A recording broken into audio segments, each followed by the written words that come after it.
Roster science. Psycho schematics.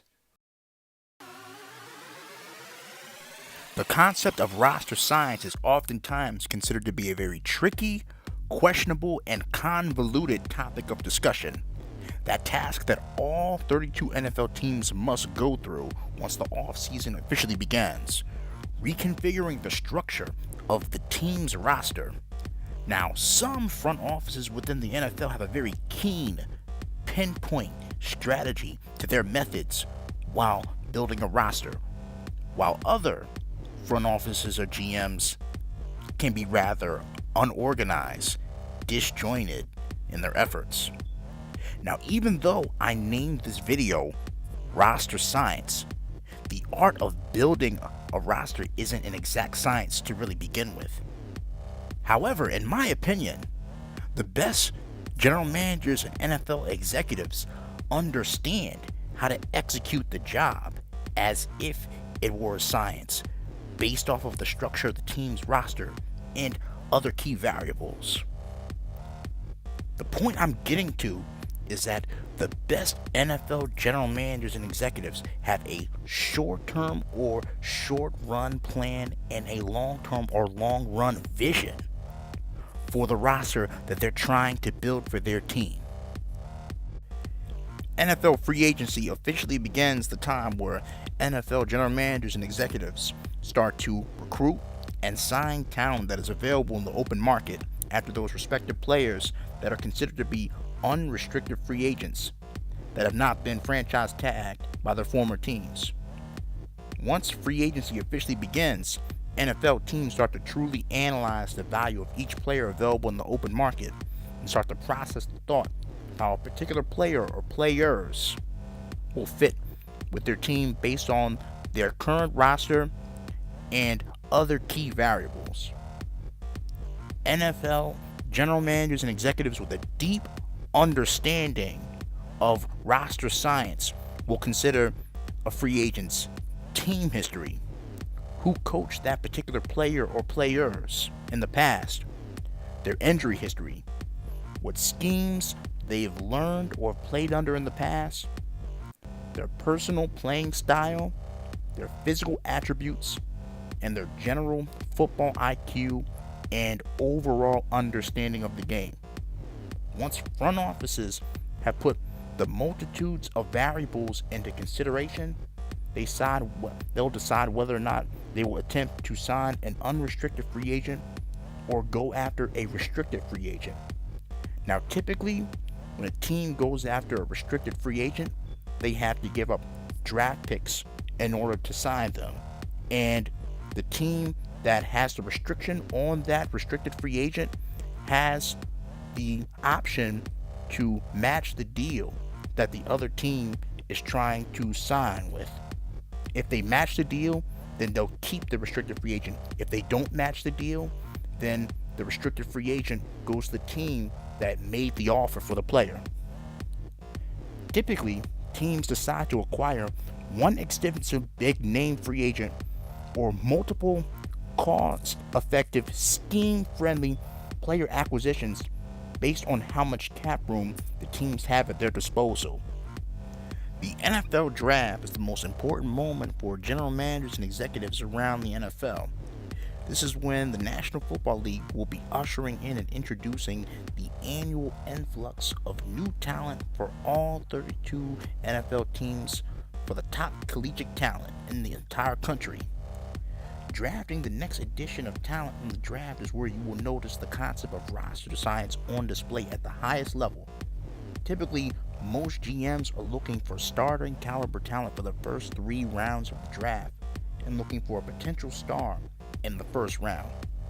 In round 4, most general managers are looking for a potential draft day steal if a player possesses first round level talent but have behavioral issues or a negative injury history or a developmental player that the organization thinks has the potential to be an effective player in the future. Rounds 5 and 6 are typically used for building roster depth. This format of how each team has 7 rounds and X amount of picks that the front office has obtained to draft the next influx of college football talent. Keep in mind that general managers and executives trade up to get a coveted player or trade down to get more draft picks or assets. True football visionaries will have an organized draft board with an understanding of a strategic vision that they have for the roster based on their current roster, future planned roster, the scheme that the team's coach wants to employ, value and draft stock for potential future draft pick will depend on the player's size, physical ability, general understanding of the game, and performance on the field while they were at college. Some coaches, general managers, and executives have built legacies off of properly handled drafting decisions, while others will live in infamy for some of the blunders and mistakes that have been made in the past. Now, the key thing to keep in mind about the NFL draft is this is where you build the core of your roster. So the NFL draft will be responsible for years of depth and substance that your team is going to be built on. So the most important thing to understand is this is the moment where the core of the team is being built. So if you really pay attention and pay close attention to how the team is building the roster, look at the picks, and really pay attention to size, skill, technique, style of play of particular players for these teams and the players that they're picking, you'll start to see trends and you'll start to see patterns. And this is where the true concept of roster science was birthed from. Because if you really pay attention, you'll see how it develops and you'll see the trends and the logical progression of what some teams are trying to accomplish.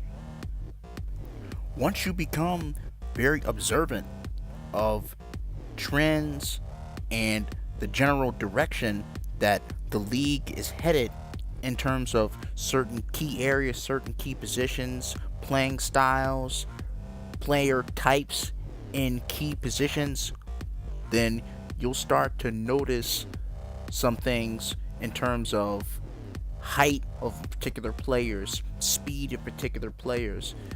Certain types of players may be faster now than they were in the past, or smaller than they were in the past now because of certain changes of playing style.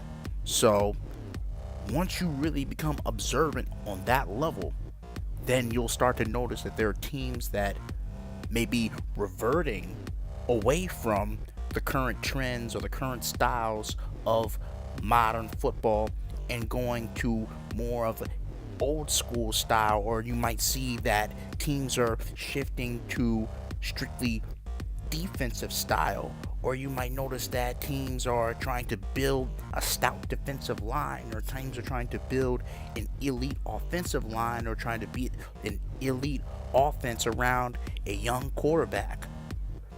See, this is the reason I made this video. It's to really bring awareness to this concept. And once you really start to pay attention to it, you'll start to point out the styles and the concepts and the trends and be able to really understand what a team is trying to do from a roster building perspective. And don't worry, there'll be many more videos on not only this topic, but the general concept around the idea of roster science. So just enjoy all the videos that I have in store, and if you thought this video was very informative, give it a like. Follow Psycho Schematics on Facebook, YouTube, Instagram, and get in the game. Psycho Schematic!